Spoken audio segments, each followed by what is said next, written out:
Marvel just hit a massive Avengers Doomsday clue inside a cartoon. Not a trailer, not a casting call. A single piece of music buried in the background of an animated show, and almost nobody caught it. Here's the thing about Marvel Studios. They don't do accidents. Every needle drop, every recycled score, every coincidental callback is usually a breadcrumb. And the breadcrumb we're talking about today connects a 90s cartoon revival to the biggest crossover movie Marvel has ever attempted. So let's dig into this properly. By the end of this video, you're going to look at X-Men 97 Season 2 completely differently, and you're going to walk away with a theory about Doomsday that honestly might change how you watch the trailers when they finally drop. Let's get into it. Quick refresher, because a lot of you are here for the Doomsday angle and might not be caught up on the show. X-Men 97 Season 2 opens with the team scattered across time. Half the roster gets thrown into a grim future ruled by Apocalypse. The other half lands thousands of years in the past, right before Apocalypse becomes Apocalypse, back in ancient Egypt. Meanwhile, back in the present, X-Factor and Cable's X-Force are already at each other's throats while Apocalypse quietly builds his power. It's a lot. It's also some of the most confident, ambitious storytelling Marvel Animation has put out. But buried in all of that time travel chaos is a detail that has nothing to do with mutants and everything to do with the wider Marvel universe at the end of Episode 1. And again at the end of Episode 2, there's a moment where Nathan Summers finally accepts who he's meant to become.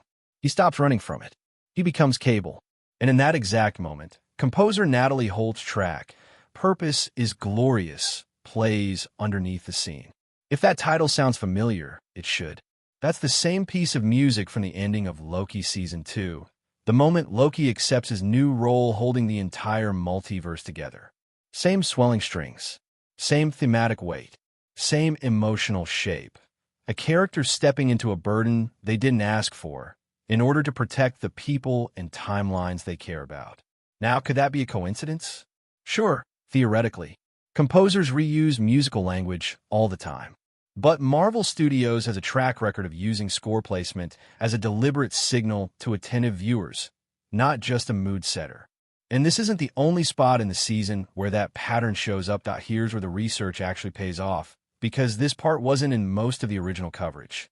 Episode 3 of X-Men 97 Season 2 has its own hidden connection to Loki, and it's arguably a bigger deal than the Cable needle drop. In the ancient Egypt storyline, Magneto and a splinter faction of X-Men, including Charles Xavier, ally with a young Unsabah Nur, the mutant who eventually becomes Apocalypse, to fight off a tyrant called Ramatut. Ramatut isn't a new character. He's a Kong variant, ruling ancient Egypt with technology that shouldn't exist yet. And around the 3-minute 50 mark of that episode, during Ramatut's big entrance, the score quietly folds in a reorchestrated version of Kang's theme from Loki, blended with Egyptian instrumentation. It's subtle. It's not a fanfare moment. But once you know it's there, you can't unhear it. This matters for a reason bigger than trivia. Kong, as a storyline, has been in limbo since Jonathan Majors left the role. A lot of fans assumed Marvel had quietly shelved the entire Kong Dynasty plotline after the recasting mess.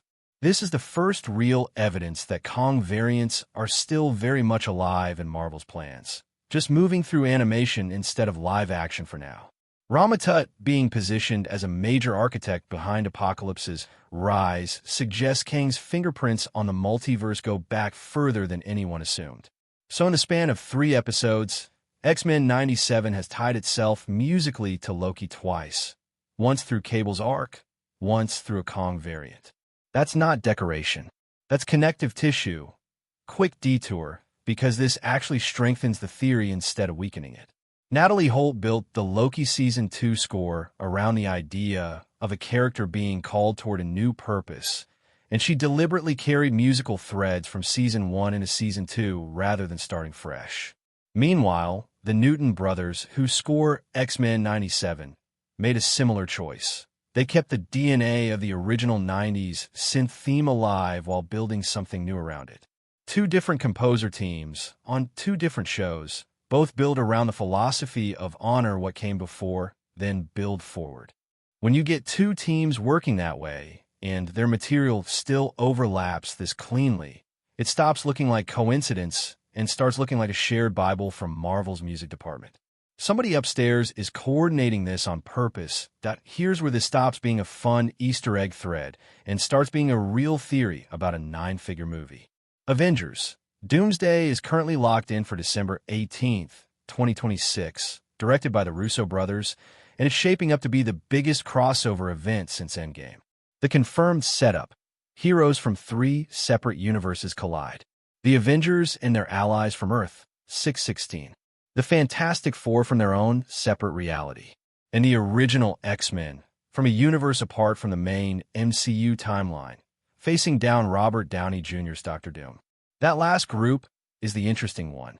Marvel confirmed the return of James Marsden as Cyclops, Alan Cumming as Nightcrawler, Patrick Stewart as Professor X, and Ian McKellen as Magneto, all reprising roles from Fox's original live-action X-Men universe. A franchise that started back in 2000 and, by the time it wrapped up, had become such a tangled mess of retcons and timeline resets that even die-hard fans struggled to keep it straight. But here's the twist. These aren't showing up exactly as we remember them. James Marsden Cyclops is now wearing a comic-accurate blue and yellow suit, something the Fox movies never gave him. Beast, played by Kelsey Grammer, showed up fully CGI in a Marvel's post-credit scene, looking far closer to his animated and comic book design than his old practical effects look. These are the same actors, but visually, they're being pushed toward the exact aesthetic X-Men 97 uses. So follow this chain with me. Marvel has a wildly successful animated show that revived nostalgia for a very specific, very colorful version of the X-Men. The show has now used Loki's score, not once but twice, to underline major character turns. Meanwhile, over in live action, the returning X-Men actors are being redesigned to visually match that same animated aesthetic, not their old movie costumes. And Loki himself, the character whose theme keeps showing up in this cartoon, is already confirmed to have a role in Doomsday. Put that together, and a theory starts to form. The X-Men appearing in Doomsday may not be the exact characters we remember from the 2000s films. They might be versions from a universe far closer to the X-Men 97 timeline, using these legacy actors as the bridge between the X-Men you grew up loving and the X-Men Marvel actually wants moving forward.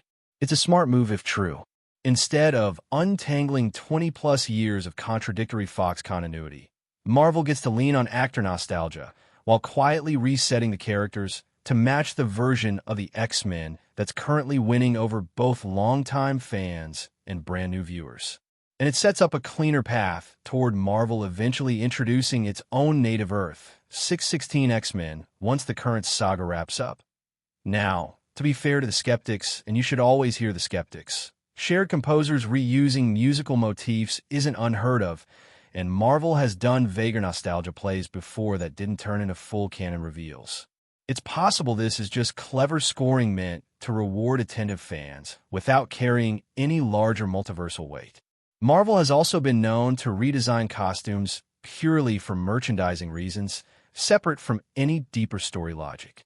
But when you stack the costume changes, the confirmed multiverse structure of the film, Loki's confirmed involvement, and 2 separate musical callbacks in the same 3 episodes, the pattern gets harder to write off as pure coincidence that here's where we land.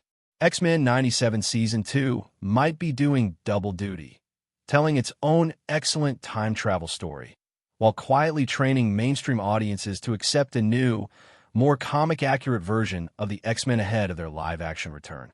Whether or not the Doomsday X-Men turn out to be literal variants of the animated versions, the visual and musical breadcrumbs all point the same direction. Doomsday lands December 18th, 2026, and if this theory holds, the trailers between now and then are going to be worth freezing frame by frame. If Marvel drops even one more shared musical cue between these 2 projects, that's basically confirmation.